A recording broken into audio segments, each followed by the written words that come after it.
Brazil is a passionate country. A combination of innate rhythm and dance makes Brazil famous for music and football. The South American giant regularly turns out elegant players that score goals, turn matches, and thrill fans. Brazil has won 5 World Cups, more than any other country, and iconic names like Pelé do not overshadow current Brazilian players such as Robinho, who debuted at Santos, winning 2 Confederation Cups with Brazil.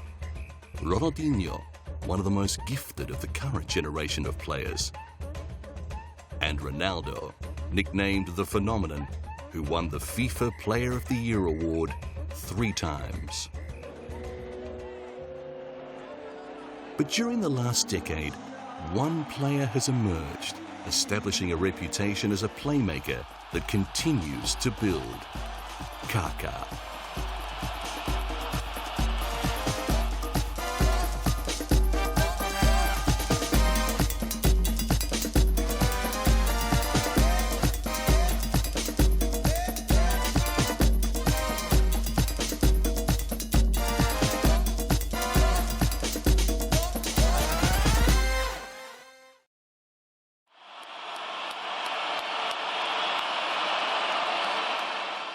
Bernabeu Stadium was packed for his presentation.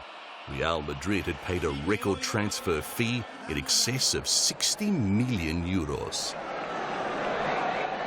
Ricardo Isaacson dos Santos Leite, Kaka, a legend in the making.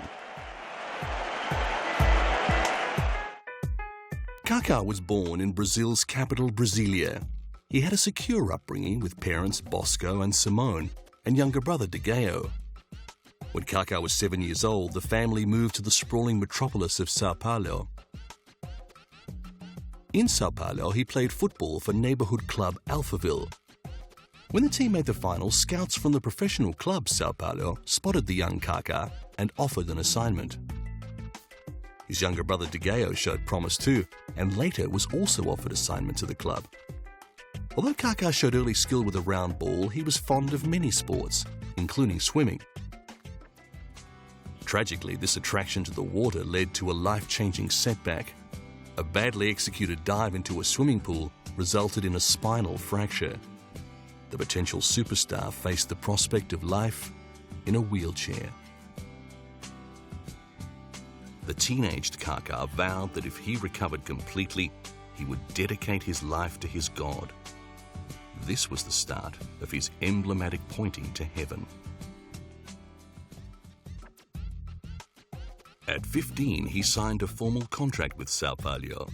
And at 17, he made his professional debut, going on to score 12 goals from 27 appearances in his first season.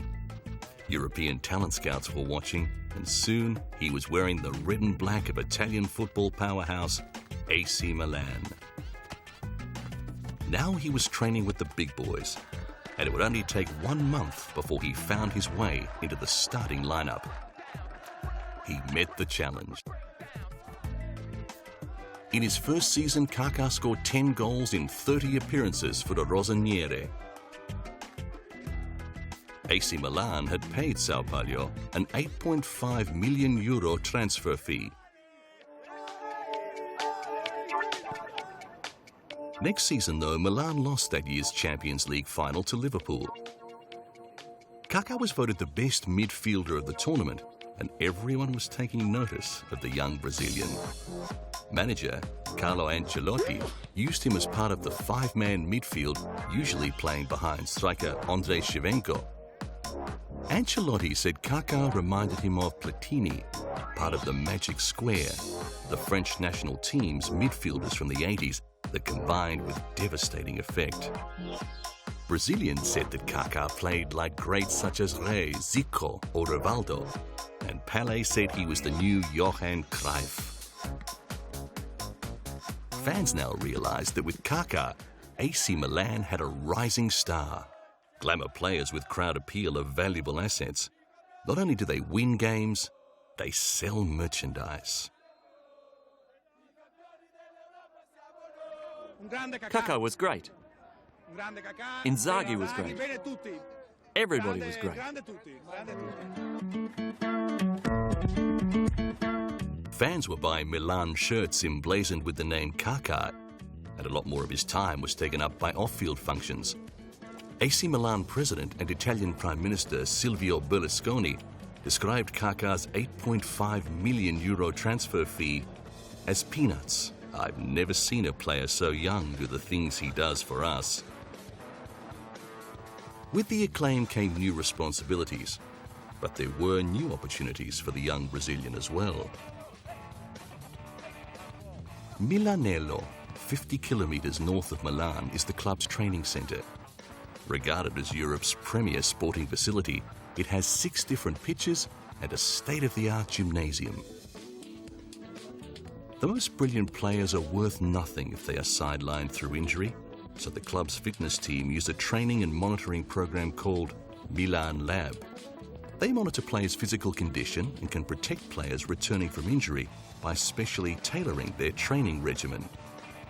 The system enhances match strategy by ensuring that the maximum number of squad members are available for selection. Milan's system means fewer physical problems across the whole squad. It has a predictive function that indicates when particular players should be rested. At the time, Rui Costa was in his 30s. His long footballing career meant he required special handling, and the arrival of Kaka at Milan often meant Costa was relegated to the bench. The club still puts emphasis on traditional fitness work and skills training, but AC Milan aims to reduce the number of injuries, improve the management of players' health, and make training programs more efficient. In the season that Kaka started with AC Milan, Andrei Shevchenko was the team's leading goal scorer. He was enthusiastic about the difference the total training system was making to his game. Yes, I can play more games, and I'm better prepared for each game. That's the important thing. Everybody can play more games. But what is important is how they play. This fastidious attention to player fitness from the very beginning of his career at the top level was to be hugely important to the young Kaka. Toward the end of Kaka's first season with AC Milan, the team was training hard. In the Serie A, they were near the top of the table. They just had to defeat Roma to win the Scudetto.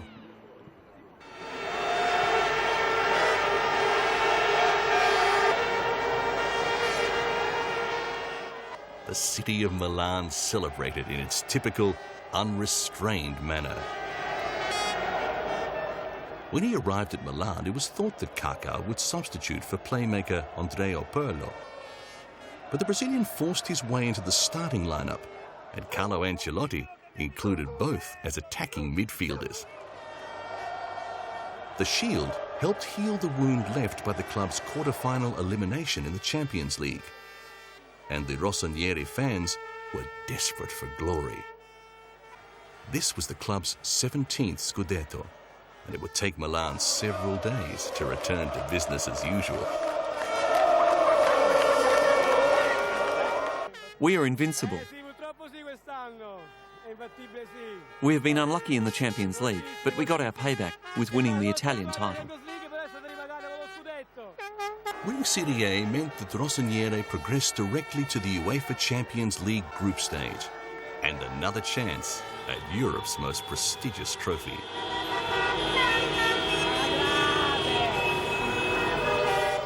For hours, central Milan was choked with supporters wanting to enjoy the team's national triumph.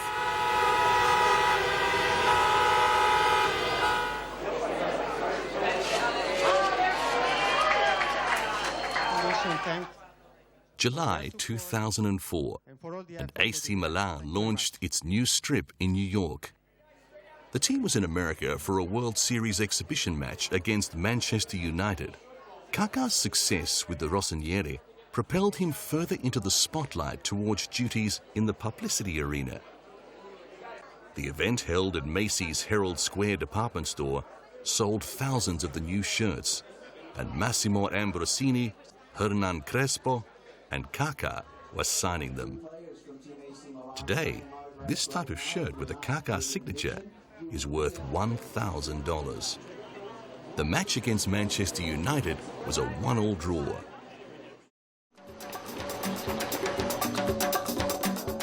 Now the national team was calling. Brazil was lending its prestige in a friendly against war-torn Haiti. Billed as the game for peace, manager Carlos Alberto Pereira was keen to see what his young star could do during the very special match. I believe the Brazilian team has the opportunity to make history again, to stop a war, to make a beautiful example of solidarity and humanity. When the ball begins to roll, Brazil is going to have a great responsibility. What is important is that we have fun, more than playing with seriousness. We want to have a soccer game of happiness. The young Kaka now had a global profile, and games like this were just part of a new area of humanitarian work that was coming his way. In 2004, the United Nations asked Kaka to act as one of its World Food Programme ambassadors. When they invited me to become part of this program, I was very happy because it's something that I can do. Often, people don't know how to help, even if they want to. Now, I know how to help, and I know the way I can help. My country also experiences this problem, and it's a powerful feeling to be able to help. The World Food Programme is attempting to halve the number of hungry people around the world by 2015. Some 800 million people around the world suffer from hunger and malnutrition. 300 million of them are children. Kaka's devotion to his religion and his commitment to give 10% of his earnings to the church brought him to the attention of humanitarian organizations. His involvement in the UN World Food Programme was a natural fit. Nowadays, football players are icons around the world, and they can help in different ways. By mobilizing just one player or a number of players, and by using their image, it's possible to unite people to fight hunger.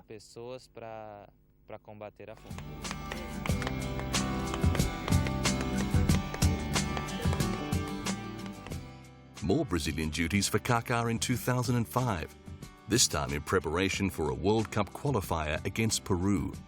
But team harmony had been badly disturbed. Gunmen had kidnapped the mother of teammate Robinho. To demonstrate their power, the kidnappers' first demand was that Robinho should stop playing. It was the first of 5 abductions of footballers' mothers, and all players were feeling uneasy. Many Brazilian players have come from impoverished backgrounds, and the success that lifts them out of poverty can create jealousy amongst those left behind. Held for 41 days, Marina da Silva Souza was finally released after Robinho had paid a $75,000 ransom. Eventually, police managed to arrest the culprits. It worries all of us. Those of us that have family here are worried 24 hours a day. We hope that this wave passes so that we can all live in peace. What precautions do you take to make sure this doesn't happen to your family? We pray that nothing will happen. Over a 5-month period, Sao Paulo's strikers Grafite and Fabiano, as well as goalkeeper Rogerio, all had their mothers kidnapped. Soon after, in 2005, Robinho left his local club Santos for a place with Real Madrid. When he moved to Spain, he took his extended family with him.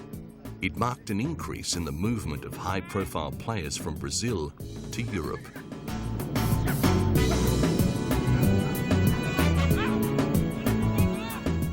Brazil won the World Cup qualifier against Peru with Kaka scoring the only goal in the 74th minute.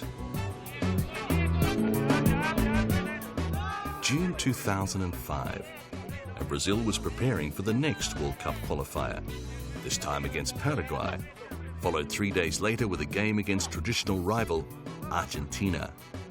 The team went through a final session in Teresópolis, 100 kilometers from Rio de Janeiro. Brazil was second in the South American qualifying round standings with 24 points earned from 13 games, 4 points behind leader Argentina. Paraguay was placed fourth and had knocked Brazil out of Olympic qualification the previous year. Ultimately, Brazil beat Paraguay 4-1. But Argentina would not be so easy. The Brazilian team travelled to the Argentine capital Buenos Aires for the big game. The defeat of Paraguay meant that Brazil was just 1 point behind Argentina in the South American qualifiers. Winner of this match would take top position. Argentina had just suffered a 2-0 loss to Ecuador, and it was being said that the low-key approach they had taken to the game was to blame. Brazilian players felt that Argentina had been preparing for the big game against them and had underestimated Ecuador. Nobody would take this game for granted. Two teams that were 7 times champions of the world have the obligation to put on a good show. I believe that this is the weight of the classification, that they put on a good show within a very good technical field. Kaka was now a key player, and reporters and fans were seeking him out. Without a doubt, this is the most important game of the qualifiers, an exciting game. It's worth the same as the 3 points against Paraguay, but this has a different taste. 50,000 people crammed the River Plate Stadium to watch Argentina triumph over Brazil 4-1. Next, Brazil travelled to Germany for the Confederations Cup. This was a first for Kaka, and Carlos Alberto Pereira had big plans for his young midfielder. After the impressive performance against Paraguay, Kaka, Ronaldinho, Robinho and Adriano had become known as the Fabulous Four. The team was going through final drills at Leipzig Central Stadium before the first group match against European champions Greece. This tournament happens in the year before the World Cup finals and is generally viewed as a rehearsal for the big event. Adriano, Robinho and Juninho each scored goals in Brazil's 3-0 disposal of Greece. The road to the finals was not smooth, with Brazil losing one group game to Mexico. However, Argentina had eliminated Mexico in a penalty shootout during the semi-finals, and Brazil and arch-rivals Argentina were to face each other in the final.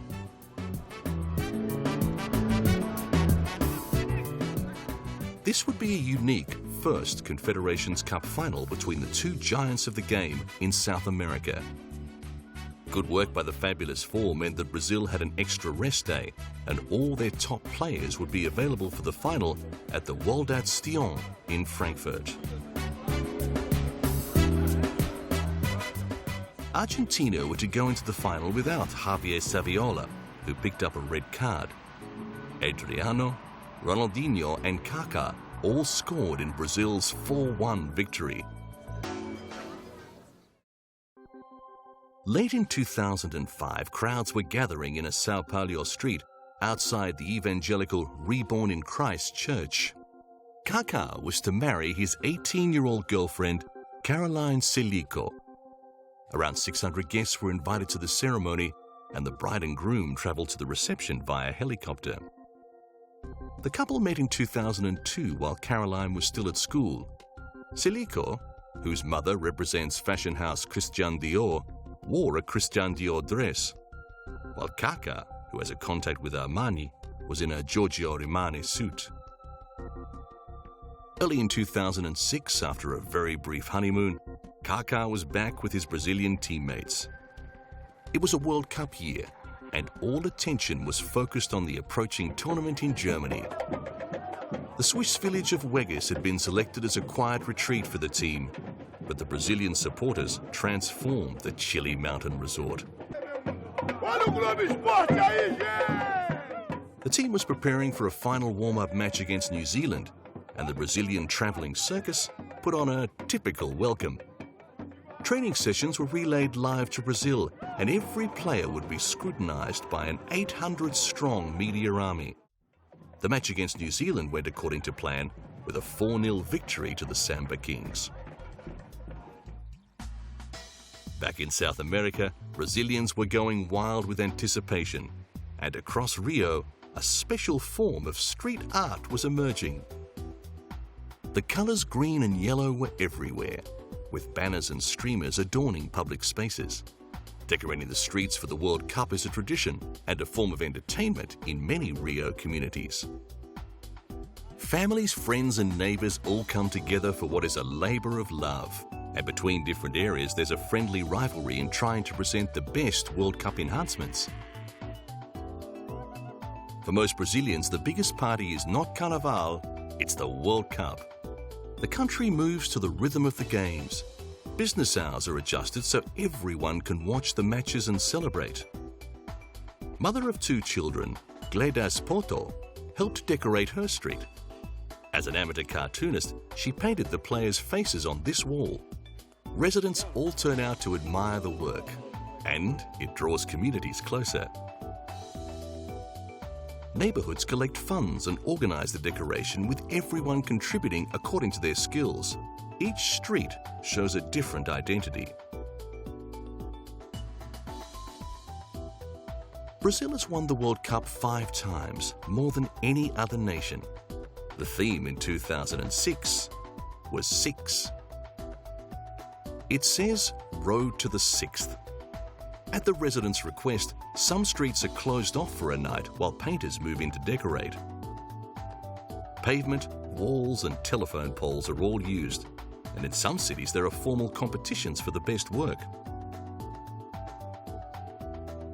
There are dark stories regarding Brazil's World Cup adornments. In 1982, after Brazil was eliminated early, furious supporters went on the rampage, tearing down and burning decorations, and even making death threats. Caricatures of the players are a common theme, and billboard artists who usually paint advertising signs are happy to contribute with images of team heroes. Brazil is always regarded as a good prospect for World Cup glory. In 2006, lots of people had them as favourites to win. But although the team had made it through to the last 16, group wins against Croatia and Australia had not been convincing. Ronaldo had been quiet, and Kaka had scored the only goal against Croatia.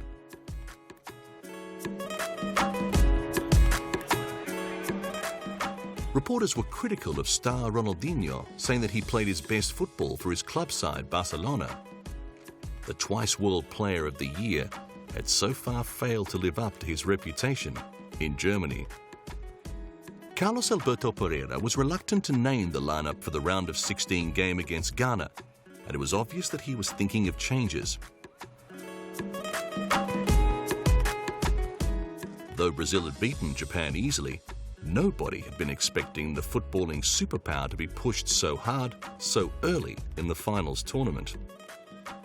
The manager was expected to reshuffle his team, moving Ronaldinho into attack, which would be closer to the roles he plays for Barcelona. Then Juninho, who had been playing off the bench, could start in the midfield beside Kaka. There were other aspects to the way the tournament was unfolding that disturbed the Brazilians. A match between Portugal and the Netherlands had been played in a particularly aggressive manner. They were worried their superior skills could be neutralized by such rough play. Was played, it was too much violent, football almost was not there. Normally all the games had been playing about 60 minutes of running ball. In that game, I think it was 16 yellow cards, 4 red cards, and I don't think the ball has moved more than 30 minutes. So it was not the ideal game for a World Cup. Kaka was also asked about the spirit of the tournament. I think we are seeing good matches, but the beautiful game is being put aside. Everybody is looking for objectivity and efficiency. Nobody wants to play with finesse and then go back home. From the matches I've watched, Argentina is a team that's playing well together, along with Spain, and I would also include Brazil. The game against Ghana was difficult. There were 6 yellow cards, with Asamoah Gyan from Ghana being sent off in the 81st minute.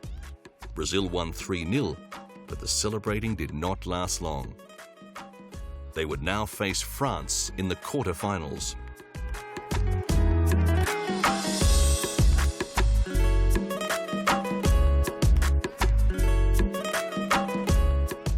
But it was not to be. The faces back home said it all. France had knocked Brazil out.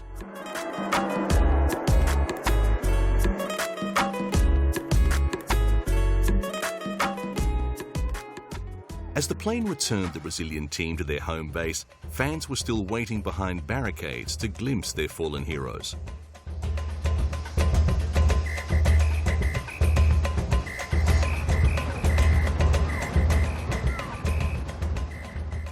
The match against France had been a close-run thing. Brazil had had most of the play, but it had been fierce. 7 yellow cards had been given. At the interval, the game was deadlocked at 0-0.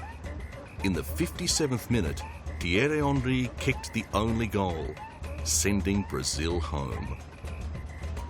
Manager Carlos Alberto Pereira was already facing a barrage of criticism by the Brazilian media for sticking to an outdated brand of football.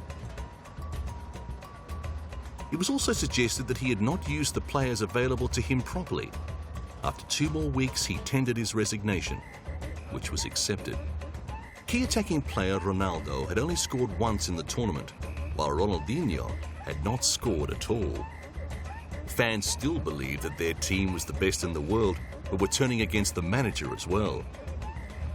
It was an ignominious end for Pereira, who had taken Brazil to victory in the 1994 World Cup, and in his second stint as manager, to victory in the 2005 Confederations Cup.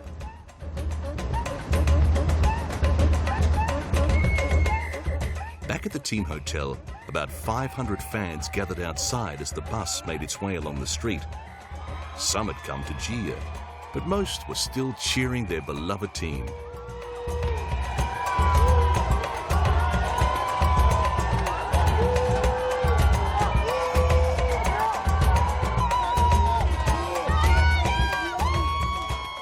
Others just wanted to commiserate with their national symbols. What was missing for Brazil? It was a shame. Pereira did not train the team enough.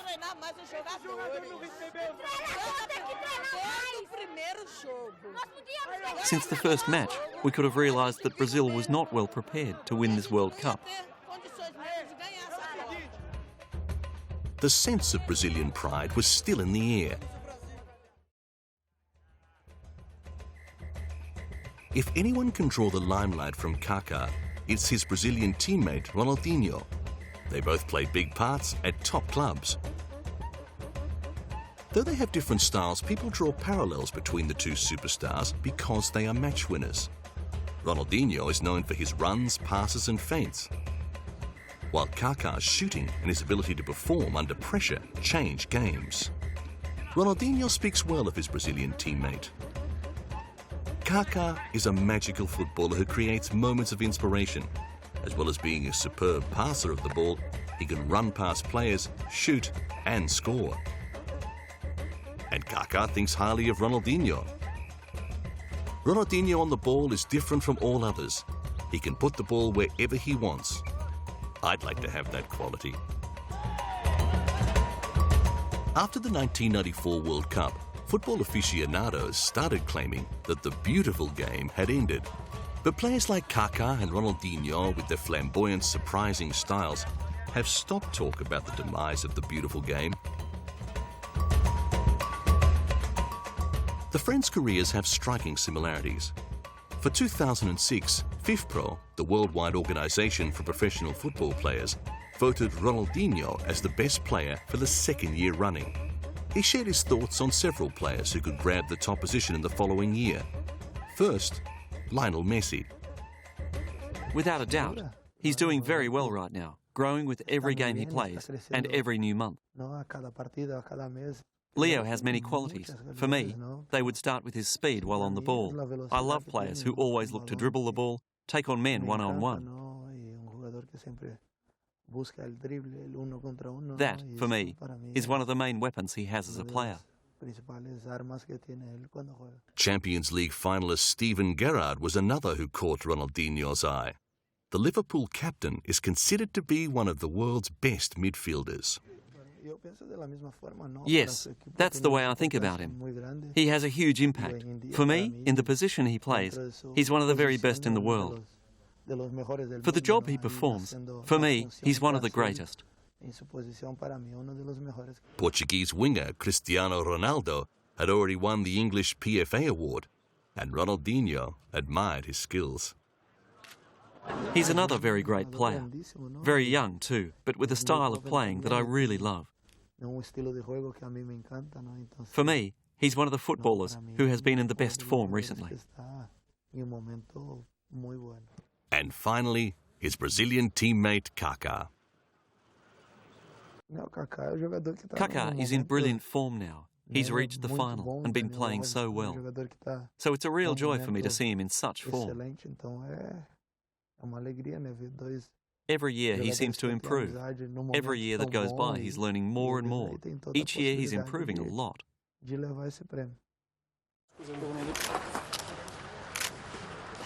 For 2007, Kaka was holding the FIFA Pro Award. Because this award is given as a result of voting by players, it is one of the most highly valued prizes in football. It's a special thing to be elected by my fellow players, the men on the field who really understand the game from the inside. They're not coaches, they're not journalists, they're players who voted for me to have this award. I'm very honoured to receive this award. Voting is for the best player in a particular position, and a World 11 is announced. Lionel Messi, Steven Gerrard, Cristiano Ronaldo and Ronaldinho were all there. I think it would be very hard for a player playing in South America or Latin America to win this award. What you do there is restricted to that area. It's not well known worldwide. For example, Riquelme was a great influence during Copa Libertadores, but what he did stayed in Latin America.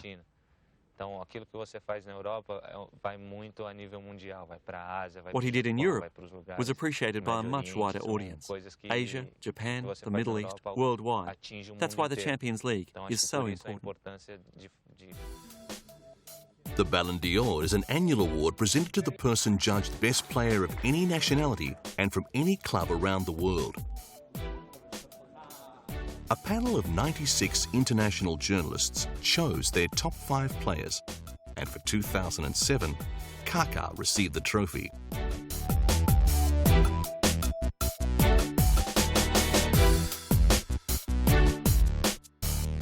He joined a list of illustrious players who had also won the Ballon d'Or, including 2 years previously, his friend Ronaldinho. Rather than keep it at home, he gave the trophy to Renascem Cristo Church in Sao Paulo so more people could see it.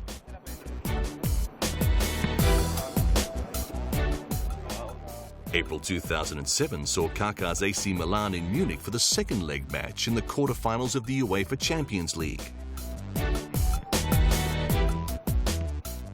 In the first leg at the San Siro, Kaka had missed an easy shot on goal from point-blank range. In the 84th minute, he made amends. After breaking through on the left, he was fouled and scored from the spot to put the Rossiniere in front. It was Daniel van Buiten who scored the equaliser, but in the second leg before their home crowd, Bayern Munich went down to Milan 2-0. 1 month later, AC Milan were in Athens for the final against Liverpool. Theodoros Zagorakis, captain of Greece's national team that brought home the European Cup in 2004, officially opened the festival at the Panathinaikos Stadium. To get to the final, Rossiniere had defeated Manchester United twice, with Kaka scoring 3 goals. It was Liverpool's second Champions League final in 3 years. But after extra time in the second leg of their semi-finals against Chelsea, there was still no result. The outcome was decided in Liverpool's favour after a penalty shootout. There was strong feeling between the two sides going into this match. AC Milan was still smarting after defeat by Liverpool in the Champions League final in Istanbul 2 years before.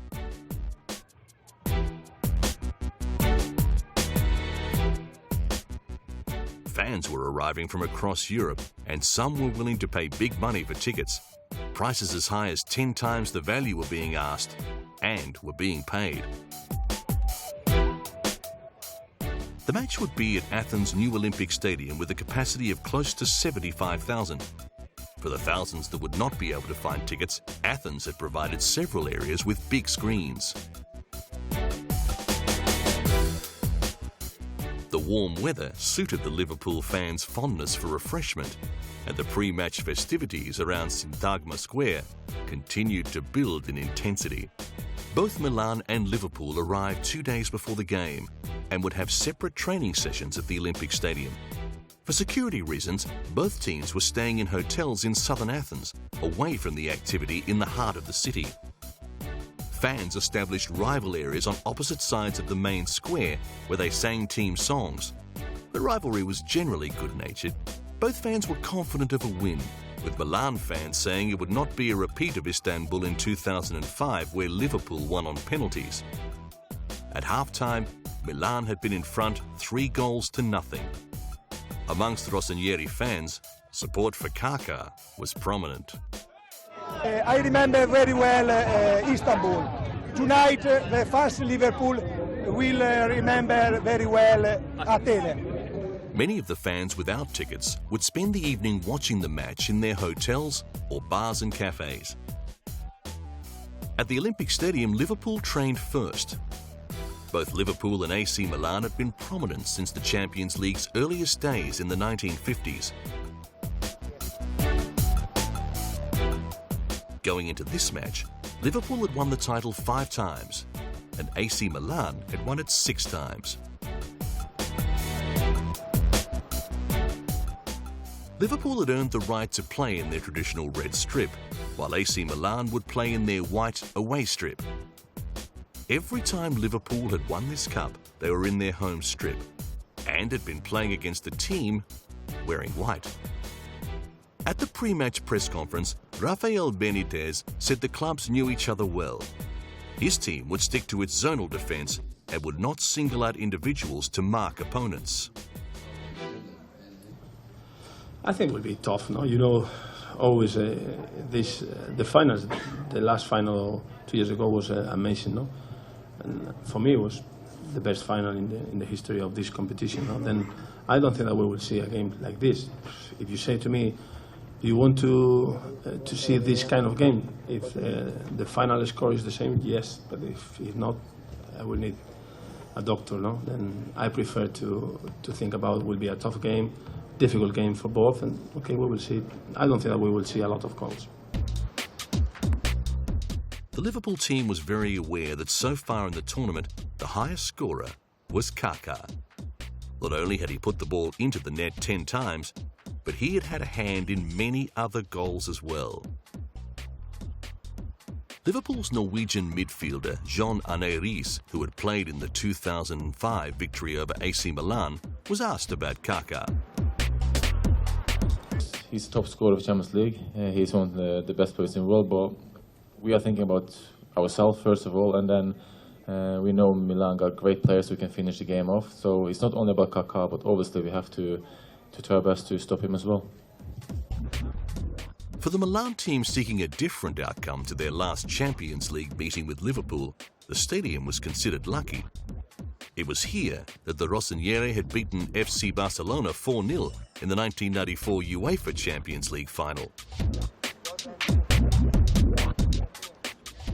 And AC Milan did not see their white strip as a bad omen. 5 of their Champions League cups had been won wearing the white strip. As he trained, Captain Paolo Maldini showed no signs of trouble from the knee injury that had plagued him all season. In playing this match, the 38-year-old would equal the record of Real Madrid legend Paco Gento's 8th final appearance. During the team's last meeting in Istanbul, Maldini scored the fastest goal ever in the final, finding the back of the net in the first minute. Carlo Ancelotti's side were marginal favourites, but Liverpool was aiming to defeat the Rossoneri twice in a row. Neither Ancelotti nor Benitez would take anything for granted.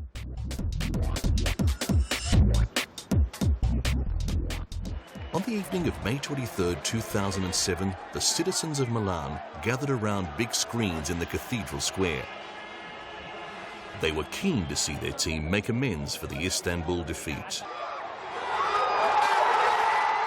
At the end of the first half, they scored. Kaka had been brought down on the edge of the box, and the resulting free kick had gone in off Inzaghi. In the 82nd minute, Kaka threaded a pass to Inzaghi, who scored a second goal, putting the result beyond doubt. Shortly after, Kurt scored a consolation goal for Liverpool, but at the final whistle, Milan was victorious. Kaka had been the tournament's highest scorer and was named the competition's best player. Further, he won the title as UEFA's Club Forward of the Year and Club Footballer of the Year. Immediately after the game, the team was swamped with well-wishers, among them Silvio Berlusconi. Celebrations continued well into the night, but for Kaka's triumphant AC Milan, there was more hard work and more glory to come. At the end of 2007, the Rossoneri were in Yokohama for the semi-final of the Club World Cup. The team was preparing for a meeting with top Japanese club, the Uwara Reds. The winners would gain a berth in the finals. AC Milan had never won this tournament and were keen to add the new trophy to the collection. But distracting rumours suggested that manager Carlo Ancelotti would be replaced at the end of the season. At the end of the match, deflated Red fans were leaving the Yokohama International Stadium. Milan had triumphed 1-0 and would face South American champions Boca Juniors for the final. Plenty of Milan fans were there to enjoy their team's success. I think that we are better than Boca, and so I think that we will win this cup. In 2003, Boca and AC Milan had met in the Intercontinental Cup, the forerunner to this championship. Boca Juniors had won that game on penalties. 3 days later, in the Argentine capital, Buenos Aires fans watched the final unfold.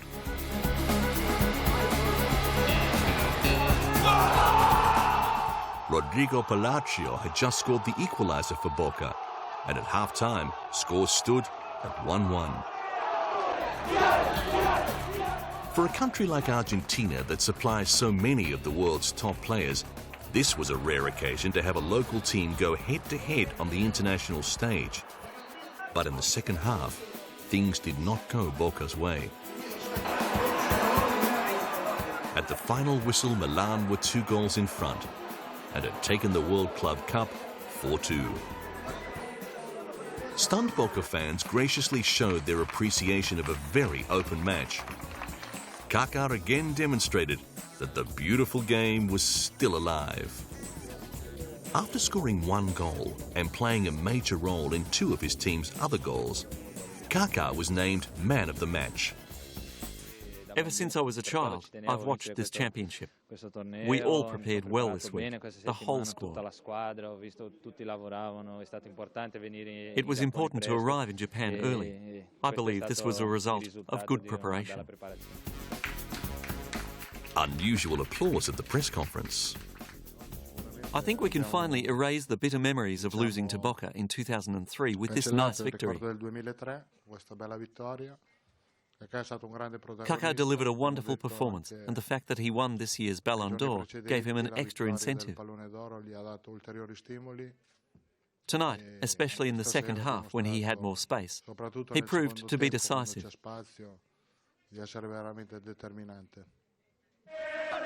Fans were jubilant that the Rossoneri had finally won the Club Cup. I'm so happy. Milan is the world's #1 team.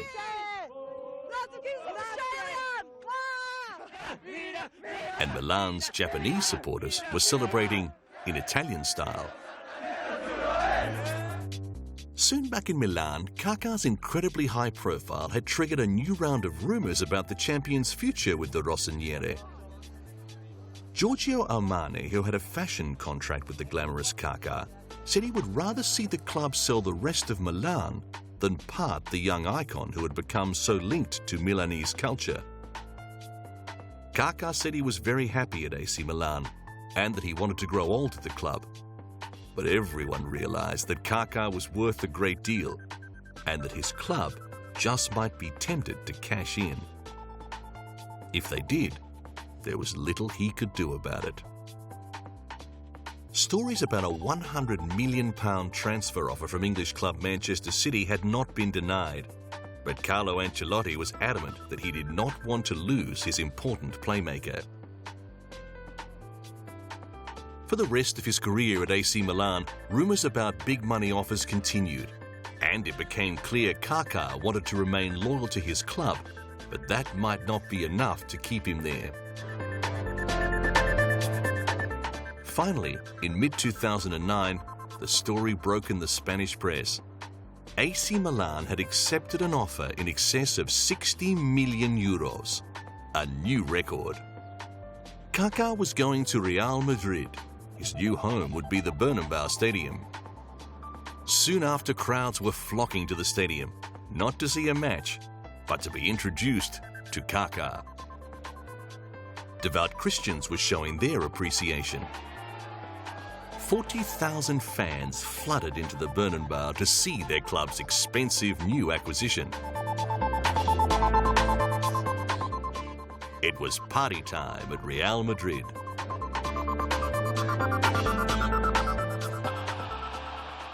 Finally, the man they'd all come to see.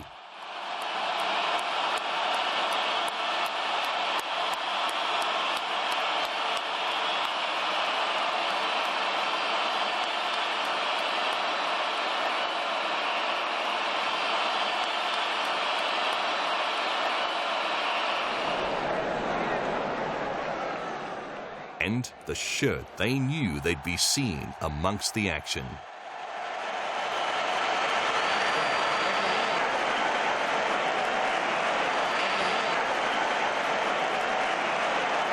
It's a very special day for me to be here before you at Real Madrid. I hope I can write my name in the club's history books with victories and conquests.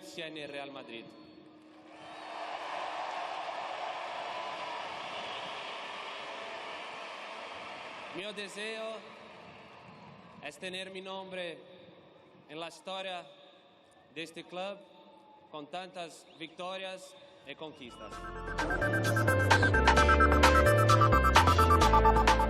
Kaka continues to write his own legend.